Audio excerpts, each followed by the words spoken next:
Yan guys, nagluluto tayo ng ng tusino na pinakuluan muna natin ito, pero ito natutuyo na siya, direkta na natin siyang ipiprito dito pagkatapos na pinakuluan, kasi pinapakuluan muna natin yung mga frozen food natin niluluto para mabawasan yung kulay na food color na nilalagay.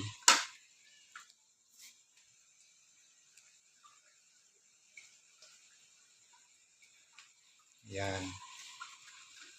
Yan ako lang yung apoy para hindi siya masunog. Tapos, ayan, magpapaksi tayo ng tilapia.